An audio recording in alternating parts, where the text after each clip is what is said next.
मात्र 563 रुपए 30 पैसे।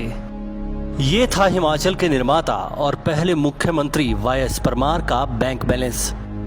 वह अपने प्रदेशवासियों और उनके महत्वाकांक्षाओं को अपनी गाड़ी कमाई मानते थे, ना कि धन दौलत या जमीन को।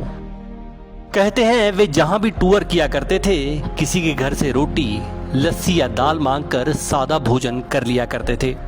अपने बच्चों के लिए उन्होंने एक घर तक नहीं बनवाया और ना ही अपने जीते जी उन्हें राजनीति में भागीदार बनने दिया। उनके इसी पहलू को देखते हुए आज के दौर पर नजर दौड़ाएं तो एक विधायक तो दूर, एक प्रधान भी राजनीति में आकर लाभ की आशा रखता है। डॉक्टर परमार की गुजरगाह पर चलने वाले शायद ही कोई नेता होंगे।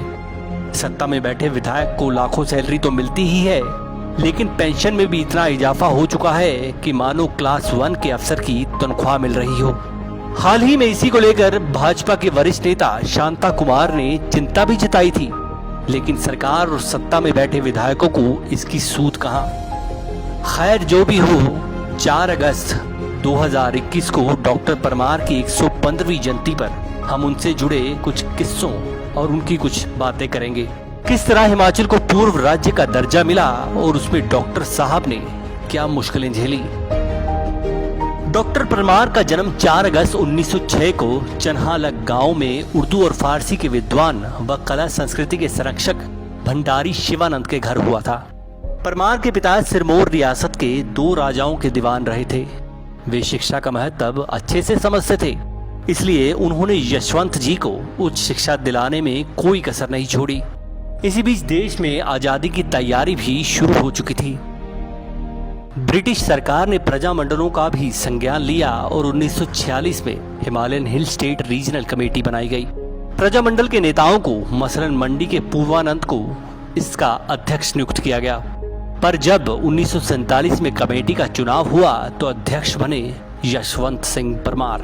15 अप्रैल 1948 को Himachal Pradesh class C state के रूप में अस्तित्व में आया। ये हिमालयन हिल स्टेट कमेटी के इलाकों को मिलाकर बनाया गया था। देश में 1952 में पहले चुनाव हुए।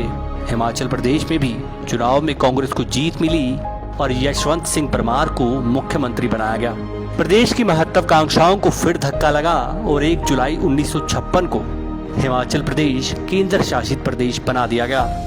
क्लास C स्टेट के तौर पर मिली विधानसभा और मुख्यमंत्री का पद खत्म हो गया और अब केंद्र का एडमिनिस्ट्रेशन रहा। 1963 में विधानसभा फिर बहाल हो गई और डॉक्टर साहब फिर मुख्यमंत्री बना दिए गए। इसी बीच 1966 में पंजाब के पहाड़ी क्षेत्रों को हिमाचल में मिला लिया गया था और आज के नए हिमाचल ने जन्म लिया था। मसलन अभी भी हिमाचल केंद्र से ही चलता था। पूर्व राज्य के लिए अभी भी संघर्ष बाकी था। 1967 में लोकसभा चुनाव आए। कांग्रेस पार्टी ने 4000 रुपए डॉक्टर साहब को प्रचार प्रसार के लिए दिए और अपने असूलों के पक्के परमार जी ने इन्हें लेने से साफ इनकार किया, बल्कि इन्हें पार्टी कार्यकर्ताओं में बांटने के आदेश भी दिए। उनकी उदारता और वफादारी का तोहफा उन्हें इंदिरा गांधी ने 1971 में हिमाचल प्रदेश को पूर्व राज्य का दर्जा देकर दिया। 1976 को डॉक्टर परमार को शिमला से दिल्ली बुलाया गया। प्रधानमंत्री चाहती थी कि वे मुख्यमंत्री पद से इस्तीफा दे। डॉक्टर परमार ने कहा कि मुझे मुख्यमंत्री बनने का अवसर भी उन्होंने दिया है और उन्हीं के कहने पर पद भी छोड़ दूंगा। उन्होंने किसी भी प्रकार का लालच न करते हुए त्याग पत्र दे दिया और ठाकुर रामलाल को गद्दी सौंप दी गई। शायद ही हिमाचल में ऐसा कोई नेता हो जिसके पीछे सभी विधायक और राज्य की जनता चट्टान की तरह खड़ी हो, लेकिन वो मुस्कुराते हुए अपनी कुर्सी छोड़ दे। ये थे हिमाचल निर्माता doctor Yashwant Singh Parmar. Bureau report, समाचार फर्स्ट।